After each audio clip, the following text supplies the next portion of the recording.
Huascar, raja yang terpecah oleh saudara. Prolog bait sang raja. Cusco, jantung kekuasaan Andes, bernafas dalam dingin fajar.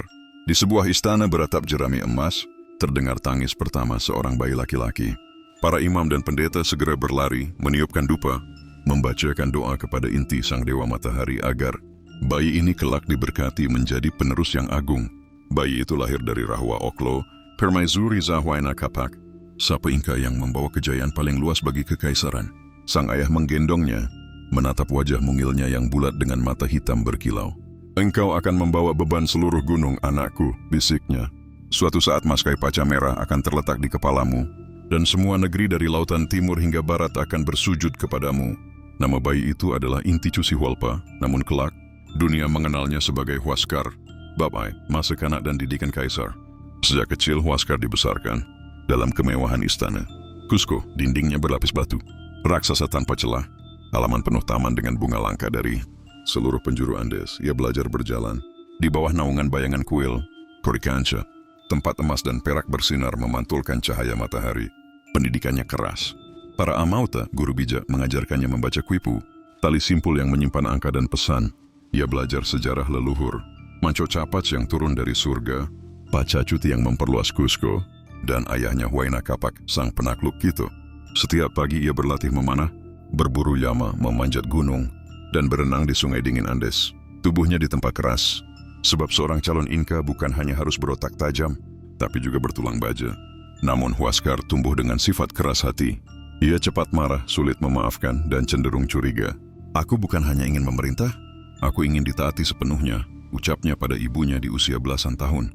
Di balik senyum ibunya ada kekhawatiran. Sebab di utara, seorang anak lain dari Huayna Capac juga tumbuh, Atahualpa, yang lahir dari selir tetapi disayangi ayahnya. Bab 2, bayang-bayang wabah dan perebutan takhta. Ketika Huascar beranjak dewasa, awan gelap datang dari barat. Penyakit aneh, dibawa oleh orang asing yang tak dikenal, menyebar melalui pantai Peru. Wabah itu merenggut banyak nyawa. Bahkan Huayna Capac, yang sedang berada di Quito, terserang penyakit mematikan, kemungkinan cacar. Di ranjang kematian, Huayna Capac tidak memberi perintah tegas siapa yang harus menjadi pewaris. Ada bisikan bahwa ia ingin Atahualpa menguasai wilayah utara, sementara Huascar memerintah Cusco. Namun kata-kata terakhir itu kabur, terbungkus kebingungan. Pada tahun 1527, Huayna Capac wafat. Kekaisaran tanpa satu suara yang jelas pun terbelah. Di Cusco, para bangsawan dan imam segera mengangkat Huascar. Ia sah karena lahir dari permaisuri utama. Ia mengenakan Maskai Paca Merah, simbol raja yang diikatkan di dahinya. Rakyat bersorak, meski beberapa wajah keruh menatap. Di Quito, Atahualpa tidak tunduk. Ia mewarisi tentara berpengalaman, wilayah kaya, dan dukungan rakyat utara. Kekaisaran Inka, yang dahulu bersatu di bawah satu bendera matahari, kini terbelah oleh darah. Bab 3, Raja Tanpa Damai. Sebagai raja, Huascar segera menunjukkan wataknya. Ia tidak lembut seperti ayahnya, tetapi keras, penuh aturan, dan cepat menghukum. Ia mengganti para kuraka, kepala lokal, dengan orang-orang yang setia padanya. Ia menuntut persembahan lebih besar untuk kuil inti. "Cusco adalah jantung dunia," katanya di hadapan para bangsawan. Siapapun yang tidak menghormatinya akan diputus nadinya. Namun rakyat mulai gelisah. Para imam mengeluh bahwa ia jarang mengikuti upacara dengan tulus, lebih sibuk memamerkan kekuasaan. Ia juga menghina beberapa tradisi lama, membuat sebagian rakyat berbisik bahwa ia kurang menghormati leluhur. Meski demikian, Huascar tetap berusaha menjaga stabilitas. Ia memperkuat pertanian di lembah Cusco, membangun jalan baru menuju selatan, dan mengatur kembali sistem kerja paksa mitah agar lebih efisien. Ia juga membiayai pembuatan patung emas untuk kuil Coricancha sebagai bukti bahwa Cusco adalah pusat spiritual yang sejati.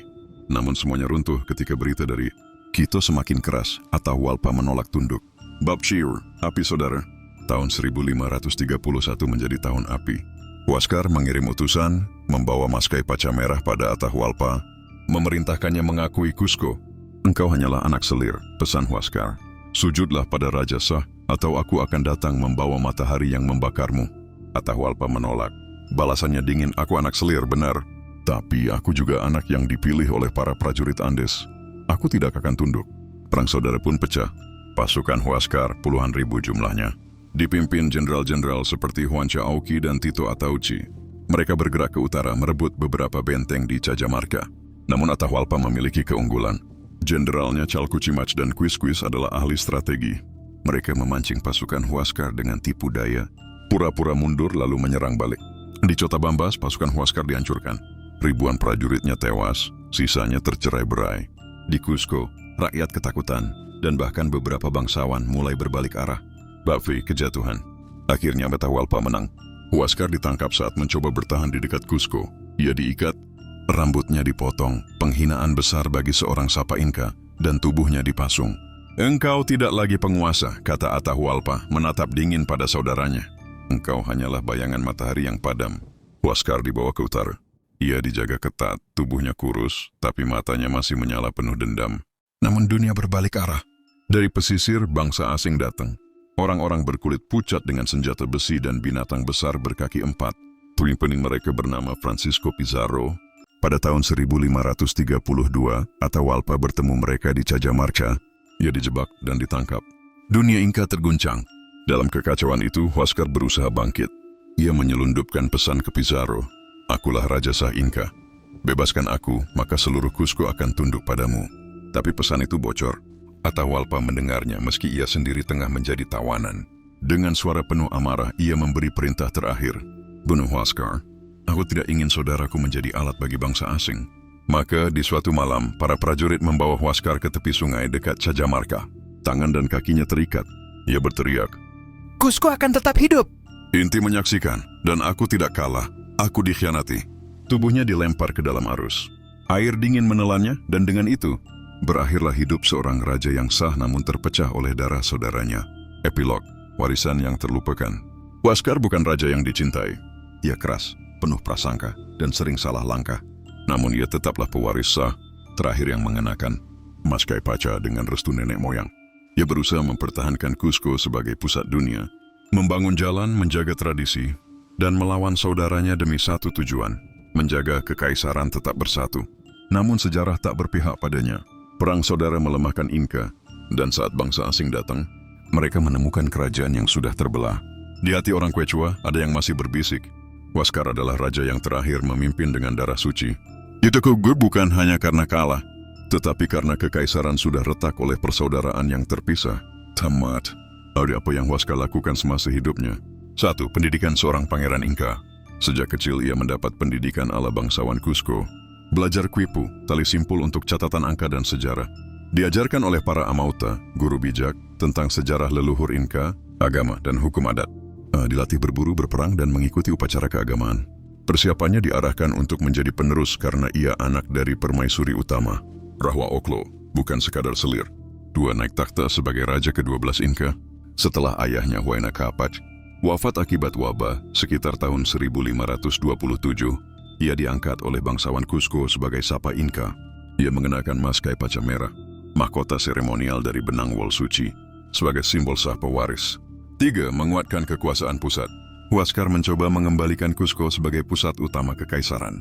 Ia mengganti beberapa kuraka, kepala wilayah lokal, yang dianggap terlalu berkuasa dengan pejabat yang lebih setia, menekankan loyalitas langsung kepada dirinya, bukan hanya kepada keluarga atau wilayah. 4. Kebijakan keagamaan dan spiritual. Ide memerintahkan pembangunan patung emas baru untuk kuil Coricancha, kuil matahari terbesar di Cusco. Ia menuntut rakyat memberikan persembahan lebih besar kepada kuil dan upacara keagamaan. Namun ia juga dikritik karena dianggap kurang menghormati tradisi lama dan terlalu keras memaksakan perintah keagamaan. 5. Mengatur ulang sistem administrasi. Ia melakukan pembaruan pada sistem mit'ah, kerja wajib rakyat untuk negara, dengan tujuan lebih efisien. Ia memperkuat pengawasan atas jalan-jalan kerajaan dan pos-pos penghubung, tambo, untuk memperlancar komunikasi. 6. Membangun infrastruktur. Huascar melanjutkan proyek jalan kerajaan yang dibangun ayahnya. Ia memperluas jaringan jalan ke arah selatan dari Cusco, memperkuat kontrol militer dan ekonomi di wilayah pegunungan, membantu memperkuat pertanian di lembah-lembah sekitar Cusco untuk memperkaya persediaan pangan pusat. 7. Memimpin perang saudara melawan Atahualpa. Pada tahun 1531, ia memulai perang saudara melawan saudaranya, Atahualpa, yang menolak tunduk dari Quito. Ia mengirim pasukan puluhan ribu, dipimpin jenderal seperti Juan Chaoqui, Tito Atauchi, dan Uampa Yupanqui. Awalnya memperoleh beberapa kemenangan, tetapi kemudian kalah oleh strategi Jenderal Atahualpa, Chalkuchimac, dan Quisquis. 8. Upena menyelamatkan kekuasaan dari bangsa Spanyol. Saat ia ditawan Atahualpa, ia mencoba menghubungi Francisco Pizarro dan orang-orang Spanyol yang baru tiba di pesisir. Ia menyatakan bahwa dialah raja sah, Inka dan siap bekerja sama dengan bangsa asing jika dibebaskan. Namun pesan itu bocor ke Atahualpa yang akhirnya memerintahkan pembunuhannya. Warisan dan peninggalan Huáscar. Warisan positif. Memperkuat posisi Cusco sebagai pusat kekuasaan. Menjaga upacara dan simbol-simbol spiritual Inka. Melanjutkan infrastruktur jalan dan pertanian. Warisan negatif. Gaya kepemimpinan keras dan curiga membuat banyak bangsawan berpaling. Kebijakan agama yang kaku menimbulkan ketidakpuasan. Perang saudara melawan Atahualpa melemahkan kekaisaran, sehingga mudah ditaklukkan bangsa Spanyol. Jadi bisa dibilang semasa hidupnya Huáscar berusaha menjadi penguasa kuat dan sah, tapi gaya pemerintahannya yang keras, perang saudara yang ia jalankan, dan datangnya Spanyol menjadikannya raja tragis, sah secara darah, tapi gagal menyelamatkan kerajaannya. Atahualpa hanyalah prajurit dari utara. Aku adalah raja yang dilahirkan oleh hukum leluhur. Saudara bisa berbagi roti di meja, tapi tidak ada dua orang yang bisa duduk di atas satu takhta. Seorang Sapa Inka bukan manusia biasa, ia adalah bayangan matahari di bumi, dan aku adalah bayangan itu. Cusco bukan hanya kota, ia adalah jantung Andes. Selama ia berdetak, tonang kekaisaran ini hidup. Aku adalah pewaris sah Cusco. Takhta ini bukan hadiah, melainkan hak dari darah suci yang mengalir dalam diriku. Aku tidak menuntut cinta rakyatku. Aku hanya menuntut ketaatan, sebab itulah yang menjaga kekuasaan tetap tegak.